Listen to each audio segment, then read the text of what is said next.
ये टूंक का बड़ी खबर है। समरावता हत्याकांड माफ करिएगा थप्पड़ कांड और आगजनी मामले में अपडेट आया। नरेश मीणा की आज टूंक और एससी एसटी कोर्ट में पेशी होनी है। एफआईआर नंबर पर बताया जा रहा बहस को लेकर के पेशी होनी। नरेश मीणा के वकील फतेरा मीणा ने मामले की जानकारी दी। नरेश मीणा को टोंक जेल शिफ्ट किया गया।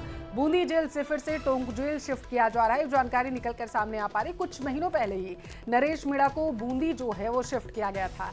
समरावता थप्पड़ कांड के बाद से ही नरेश मीणा जो है वो न्यायिक हिरासत में चल रहे हैं और इसी को लेकर के पूरा अपडेट निकलकर सामने आया है। टोंक से इस वक्त की बड़ी खबर है आपके टेलीविजन स्क्रीन पर, जहां पर नरेश मीणा की आज जो है टोंक एससी एसटी कोर्ट में पेशी होनी है। ये जानकारी निकलकर सामने आ पा रही है। बहस होगी और नरेश मीणा के वकील फतेरा मीणा ने इस पूरे मामले की जानकारी दी। उनकी तरफ से कहा गया कि आज जो है इस पूरे मामले को लेकर के पेशी होनी है नरेश मीणा की। नरेश मीणा को बताते चले फिर टोंक जेल जो है शिफ्ट किया गया है। बूंदी जेल से टोंक जेल शिफ्ट करने की जानकारी निकलकर सामने आ पा रही है। यहाँ महत्वपूर्ण जानकारी आपको देना ये भी जरूरी है कि कुछ महीने पहले ही नरेश मीणा को बूंदी शिफ्ट किया गया था।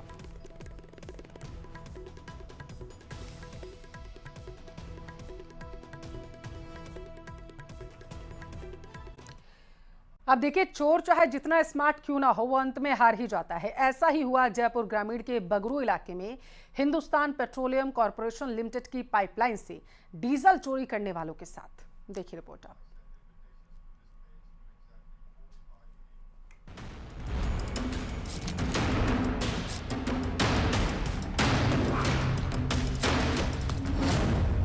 मकान में निकला खजाने का रास्ता, बना डाली 25 फीट लंबी सुरंग। एचपीसीएल की पाइपलाइन में सेंध, चोरी की नई टेक्नोलॉजी जिसे जानकर आप हैरान रह जाएंगे, जिसके लिए चोरों ने करीब 1.5 महीने पहले परमेश्वर दयाल के मकान को किराए पर लिया। बाहरी तौर पर मकान में मिनरल वाटर की बोतल का व्यवसाय दिखाया, लेकिन अंदर ही अंदर एक बड़ा क्राइम ऑपरेशन चल रहा था। इन शातिर चोरों ने मकान से करीब 25 फीट की दूरी पर गुजर रही एचपीसीएल की पाइपलाइन तक पहुंचने के लिए सुरंग खोदी, जिसमें पाइपलाइन को पंचर कर डीजल निकाला जा रहा था, जिसे ये चोर बाजार में सस्ते दामों में बेचते थे। दरअसल चोरों ने जयपुर ग्रामीण के बगरू इलाके में एचपीसीएल की पाइपलाइन में ही सेंध लगा दी। अंडरग्राउंड पाइपलाइन में सेंध लगाने के लिए चोरों ने बाकायदा सुरंग खोद डाली थी, फिर पाइपलाइन में छेद कर एक पाइप जोड़ दिया।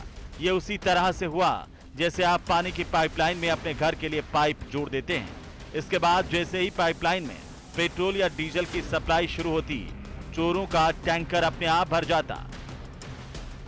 एचपीसीएल के पदाधिकारियों द्वारा डीसीपी वेस्ट कार्यालय में एक सूचना इस आशय से बताई गई कि उनकी पाइपलाइन में कहीं प्रेशर जो है कम हो रहा है और कुछ अज्ञात लोगों द्वारा संभवतः कोई चोरी की जा रही है।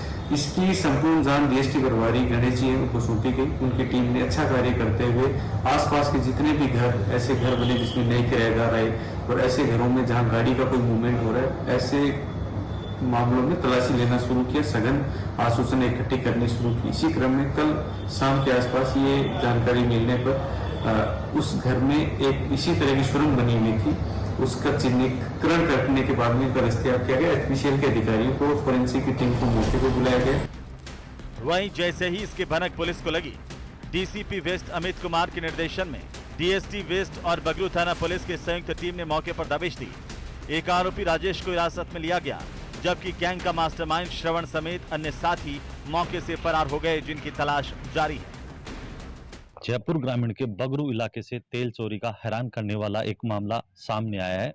चोरों ने बाकायदा एक मकान किराए पर लिया और उसके भीतर करीबन 25 फीट लंबी सुरंग खोद दी, सीधा एचपीसीएल की पाइपलाइन तक।